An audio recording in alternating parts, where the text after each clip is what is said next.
In the last lecture, related to the poem Afterwards, we talked about the general theme of the poem.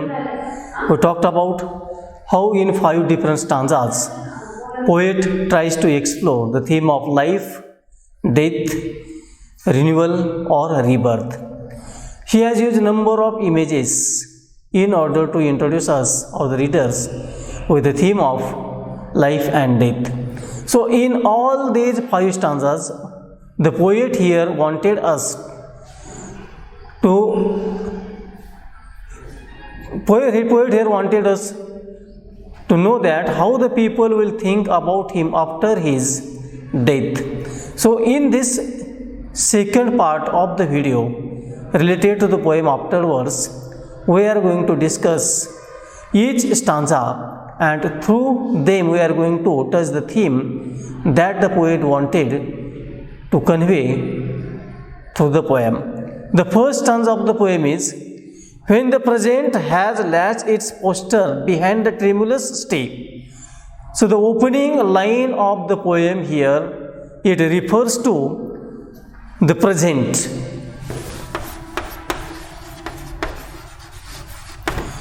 So present time here is used as a person. Present time has been personified. The poet here has personified, or we can call personification. The poet here used the device or figure of his personification. Present time has been personified and present has latched its posture. So present time has locked the gate. Posture here means gate. Latch means to lock. It means here the poet refers to the death. Each and every individual has to die. The poet here tells us about the bitter truth of the world, that is death. Death is inevitable, death is unavoidable, and each and every person, living being, has to say goodbye to this world and he has to die or she has to die. So his tremulous stay here stands for his worldly or earthly existence. And the May month flaps its glad green leaves like wings, delicate film as a new spun silk. Will the neighbors say, he was a man who used to notice such things. So in this opening line of in this first stanza of the poem, the poet here tells us about the death and what will be the reaction or what will be the thinking of the persons who are in this world about the speaker or about the poet himself. So death is described as present shutting the back door on his tremulous stay. Hardy is describing how he is going out the back door and not the front. So Hardy here says that the speaker, or we can call the poet Hardy, here tells us that his death is going to be unnoticed. So he is going to die unnoticed, and that is why he has used the back gate instead of the front gate, so that his death should not be noticed by the persons. Then he will not allow anyone to notice his death. His death will be unnoticed. After that, here the poet has used images like images of quiet and unnoticed death, which are against the next lines that has been used by the poet. Then here in the opening stanza, the poet here tells us about how the people will react to his death.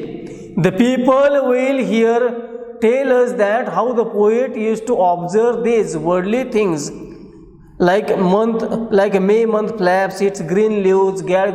What was the reaction of the poet? What was the reaction of the speakers? What was the attitude of the poet or the speaker related to the natural beauty? The people will talk all these things after the death of the speaker or after the death of the poet.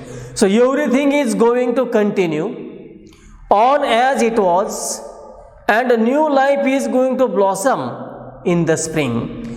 So after the death of the poet, nothing is going to change. There will be change in the cycle, there will be change in the season.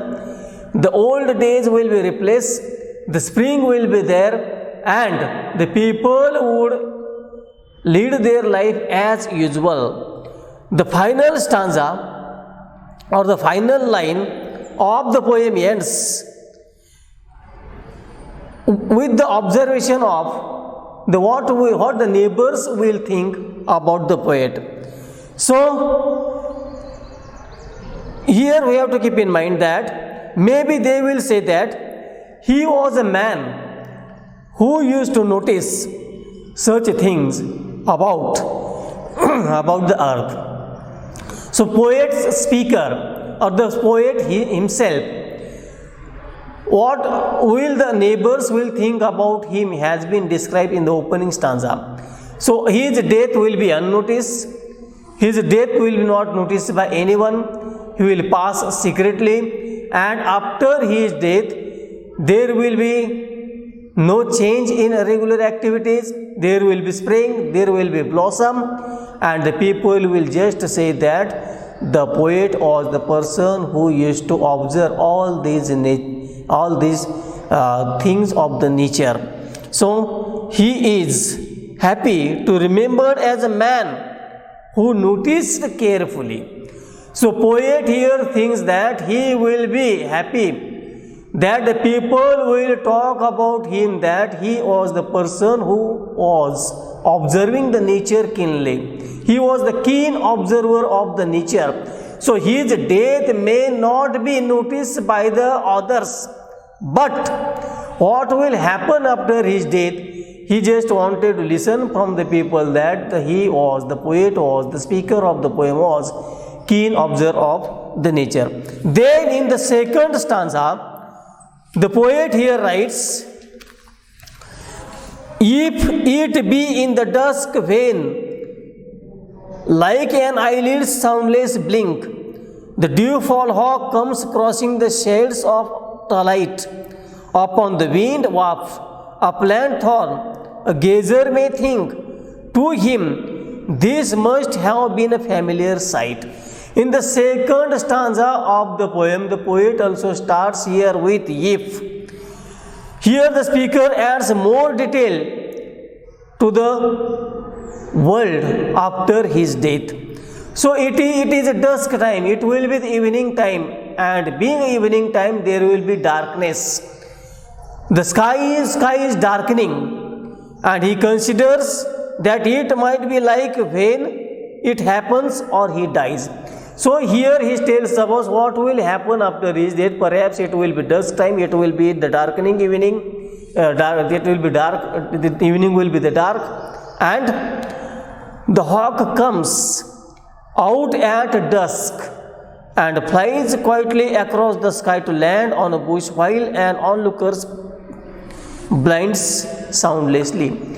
So evening time, and the hawk here stands for the death. The hawk will come here in the evening time and he will be in his nest. His arrival will be also unnoticed. So this is a quiet and subdued image of the death. The poet here, the final line is another suggestion of what a gazer or someone watching the hawk might think of the speaker. At the time of the death of the poet says that somebody may be there who is watching a hawk, and what will be his suggestion, what will be his reaction. So the person who is watching hawk might think that sight of the hawk was familiar one to the dead man. So here the watcher or the gazer of the bird hawk may think that he is very much like a dead person. So hawk, the image of the hawk here creates a thought in our mind of the dead person. None of these things are set in stone. So Hardy's speaker, the poet speaker, acknowledges that he may not even be remembered at all. So in the opening stanza of the poem, the first stanza of the poem, poet tells about his unnoticed death. In the second stanza also the poet here tells that perhaps the people may not remember him at all. In the first stanza he thinks that people will speak about him that he was the keen observer of nature. He was happy to see the change in the nature, he was happy to see the spring. But in the second stanza, through the image of hawk, here poet tried to explain that perhaps the people may not remember him. People will forget him, people will not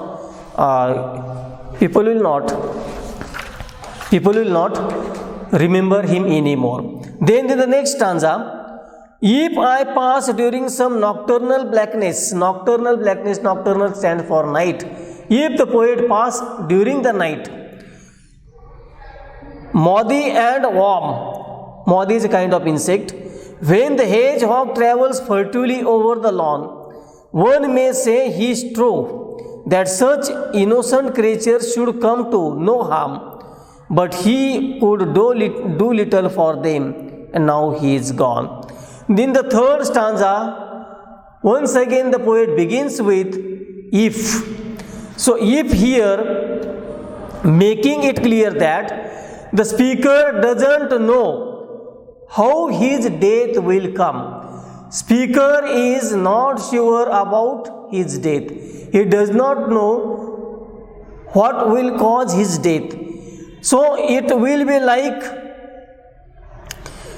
what type of death will be there. So whatever may be the cause of death, the poet here just wanted to speculate over the death, what will happen after the death, what will be the reaction of the neighbors, what will be the reaction of the people. But poet or the speaker himself is not sure how he is going to die. All are guesses related to death. So he thinks that he might die.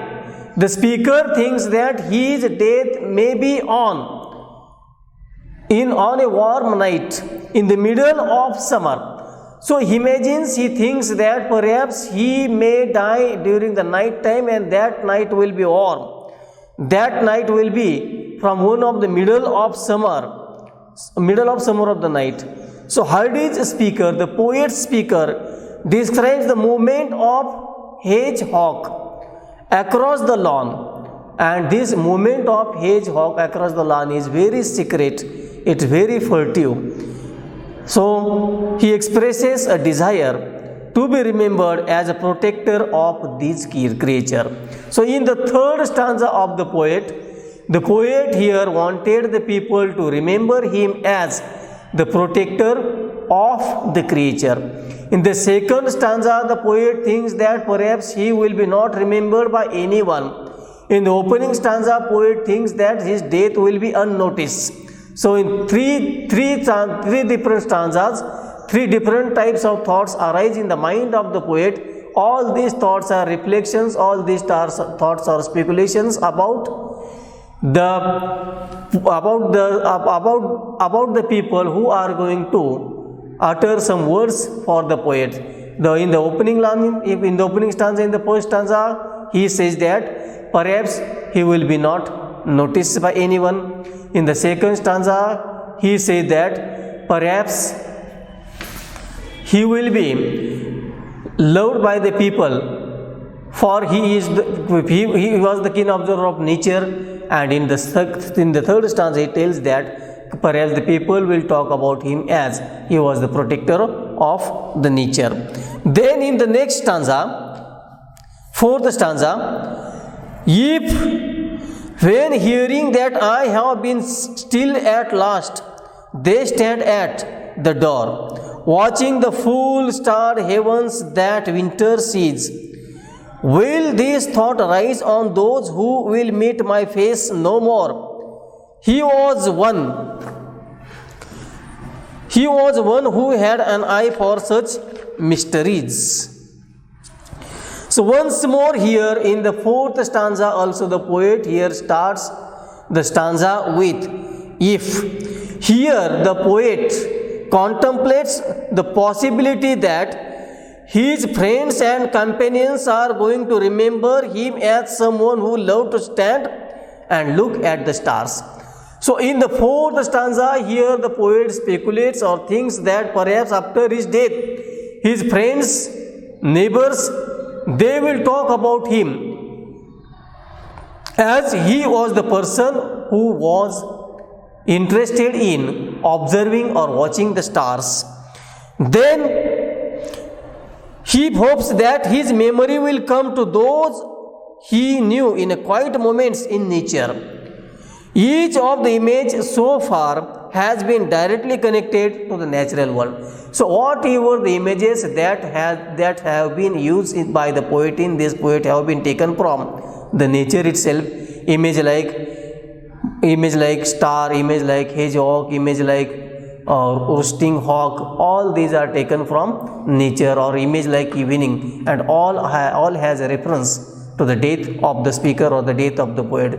And in this stanza, in the fourth stanza, he thinks that the people will say about him that he was the person who was interested in watching the stars during the night time. Then in the final stanza, in the fifth stanza, here the poet has written, and will any say, when my bell of quittance is heard in the gloom, and crossing a bridge cuts a pause in its outrollings, till they rise again, as they were a new bell's boom. He hears it now, but used to notice such things. In the fifth stanza, the poet here used the image of bell that is rung after the death of the person in a church. So in the final four lines of the poem, the speaker adds one more question about his death, and he tells that he thinks that perhaps after his departure, after his death, there will be the tolling bell. That tolling bell will be a symbol of his quittance. That bell will be the symbol of his death, and the sound of the bell will also indicate his death. Then his friends, the poet thinks that perhaps his friends will take the time to remember that he used to care for the beauty of the world, but now sees, hears, and feels nothing of it. So this final ringing of the bell from the church, the poet thinks that his friends, his relatives, and his neighbors will say that the poet's speaker or the poet himself, who was able to see, who was able to listen, who was able to hear, who was able to feel, now is helpless because he is dead. So in all these five stanzas, here the poet speculates over the theme of the death, or the theme of life, or the theme of renewal and rebirth, and what will be the response, what will be the reaction of this person's after his death. So five different types of responses, reactions have been depicted through these five stanzas, and each stanza here contribute to the theme of death.